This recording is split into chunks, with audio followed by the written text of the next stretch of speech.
New imperialism came about in the late 19th century. If a country was not acquiring colonies, then they were considered weak. However, some Europeans took a more humanitarian approach to imperialism when they argued that Europeans had a moral responsibility to civilize ignorant peoples, which is the white man's burden. Other people believed there was economic motivation for imperialism. There was a great demand for natural resources and products not found in Western countries. During the Napoleonic Wars, the British had established themselves in South Africa by taking control of Cape Town, originally founded by the Dutch. After the wars, the British encouraged settlers to come to what they called the Cape Colony. In the 1880s, British policy in South Africa was largely determined by Cecil Rhodes. Rhodes founded both diamond and gold companies that monopolized production of these precious commodities and enabled him to gain control of territory north of Transvaal that he named Rhodesia after himself. There was a lot of controversy during the imperialization of Africa. A major controversy were the Boer Wars, after which Britain was surprisingly conciliatory to the defeated Boers, giving Transvaal and the Orange Free State representative governments. Africa was very desirable to imperialize, mostly because of the stories of Henry Stanley and David Livingstone. But the real driving force for the colonization of Africa was King Leopold II of Belgium. Leopold was very brutal with his treatment of the Africans. However, so were the rest of the European states, who devastated any African resistance. While Asia had been open to Western influence since the 16th century, the continent managed to keep its enormous territory out of European control. Britain and Russia were primary players in Asian imperialism. Then, in 1768, James Cook explored Australia. This marked the beginning of Britain's first active interest in the Far East. Britain's control of India tightened after the Sepoy Rebellion in 1858, when Britain decided to transfer power from the British East India Company to the government of London.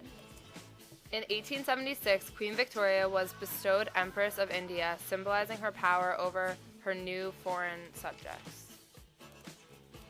Russia's imperialism was created by a more natural process of expansion past their borders with Asia. In 1637, Russia reached the Pacific coast through their exploration of Siberia. This expansion later continued when Russia claimed Alaska in the 18th century before selling it to the U.S. in 1867. Tempted by the warmer climate and the crumbling Ottoman Empire, Russia began expanding south toward the Black and Caspian Seas, as well as the border of Afghanistan, which was declared a buffer state between Britain and Russia in hopes of avoiding future territorial conflict. Russian expansion east led to conflict with Japan, a regional power. This led to the Russo-Japanese War, the first time an Asian power had defeated a European counterpart. This marked the end of a major Russian expansion for the time being. The late 1800s saw a rush for spheres of influence in China after the decline of the Manchu dynasty. In 1899, the open door policy was agreed upon, in which no one country would restrict the commerce of the other countries in its sphere of influence. Until 1853, Japan had successfully resisted Western influence. In that year, Commodore Matthew Perry and his naval forces demanded that Japan grant the U.S. trade and diplomatic privileges. There were varied responses to imperialize. While some believed Westernization would bring about reform, others believed it encroached upon their culture and customs. This was the case in Africa, where educated natives began forming movements seeking the end of foreign rule. In China, the Boxer Rebellion of 1900 was an outbreak of anti-foreigner violence. The Boxers, members of the Society of Harmonious Fists, murdered missionaries and anybody who had ties to Western ideals. In Japan, the shogun's concessions to the West led to a samurai revolt in 1867, which saw the restoration of the emperor as the head of the government. This is known as the Meiji Restoration. Following the Restoration, Japan began to modernize, copying many Western ideas and techniques in the process. This rapid industrialization allowed Japan to expand its borders and become a major power in the region. While Britain brought stability to India, a country formerly torn by civil war, their rule also cost a high price. Poverty and the feeling that they were being taken advantage of led the natives to search for self-government. With major expansion by many powers, conflict and war seemed an imminent possibility. This never became a reality because of the Bismarckian system of alliances within the continent. However, the system began to falter over time. International rivalries within the Balkans led to the decline of the Ottoman Empire as a power within the region. In 1876, Serbia and Montenegro declared war on the Ottoman Empire, but were quickly defeated. Russia, with Austria's approval, then attacked and defeated the Ottoman Empire.